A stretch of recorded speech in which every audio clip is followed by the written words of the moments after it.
Do you feel like this is a stupid question because of course you feel like it, but would you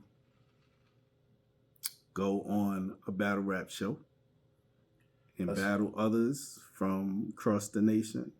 I battle others across the nation. You don't know who you talking to, D. Nah, no. Listen. I gotta ask these questions. Who's your favorite battle rapper? You. No, What the if fuck? you know any battle rappers, I- I'm pretty sure I've battled one of your favorites. I don't. I'm Yeah, not into it like that. Yeah, I'm cold. You with are it. my favorite. If nationally, if somebody like wanted to comment and say, okay, my favorite battle is this person, I probably already whooped your favorite battle rapper. Yeah.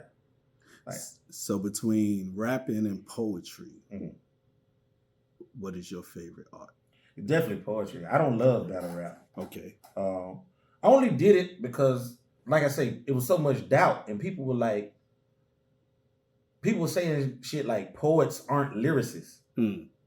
And they were saying, okay, we're rappers. How you gonna be better at rap than us when we are rap? But poetry is rap. Without Rap the is music? an acronym. Rap is rhythm and poetry. You know? Mm-hmm. So I already had the poetry. All I gotta do is put the rhythm to it. So, all right, we know how you started with the rap. How you started with the poetry? With the poetry, I like when somebody told me I couldn't. And it's the strangest thing. It's like it's an oxymoron because when somebody told me I couldn't rap, I just stopped rapping. And what happened is I was over at UNF, and one of my best friends, probably my best friend, his name was Big Roger. Big Roger was roommates when he got to UNF. He was roommates with a guy called Odd Rod, and Odd Rod was putting together a poetry open mic on campus. And he wanted, it wasn't a lot of black population at UNF. So he was just getting people to come out. So Big Roger was like, Mo, won't you come out? And so I just came out to check it out. And by like the second, third time I heard it, I was like, you know what? I can do this. And yeah, what I did, I grabbed one of my old raps that people told me was whack. Right. And I read it without without no beat, without no hook, without no none of the above. And I realized it was just poetry. And I got a standing ovation the very first time. And the people stood up in the crowd clapping. I was like, yo, this is the same rap that the dude told me was trash. You know what I'm saying? And so at that point, I became a fiend, an open mic fiend. And I would go on, we couldn't Google back then. I would go in the Folio Weekly, which is a newspaper, and I would try to find out where somebody had open mics at. I would go to, I would drive out of town.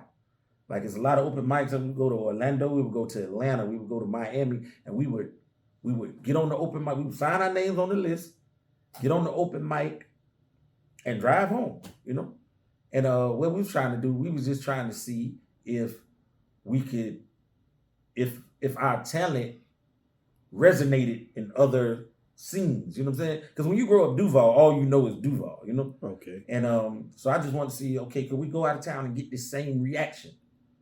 And we was getting standing ovations here, standing ovations there. So I was like, oh no, I'm actually good at this. Then people start calling and it's like, hey man, I heard you in Miami. I want to bring you down. I got a couple dollars. And man, we were doing so many $50 shows. I was the king of $50 shows, man. We would go all over. It didn't matter where it was because we enjoyed the high of just being in front of the crowd and getting that acceptance. And for a long time, we was just underselling ourselves. And yeah, me and my man Odd Rod, we would go everywhere looking for an open mic. And that's how I got into poetry. And then, they started doing like poetry conventions, poetry slams, and I would go to them and then even won a few. Like they would bring all the best poets from all over the world, you know? And so like Baltimore would bring their best four. New Orleans bring their best four. Greensboro bring their best four. Jacksonville bring their best four. Miami, Tampa, Atlanta. Like every city that's kind of a city would bring their best poets down there. And I won out of everybody. You know what I'm saying? It might have been 200 and something poets there. And I come in first place, you'd be like, okay, now I'm solidified. I can do this, Right.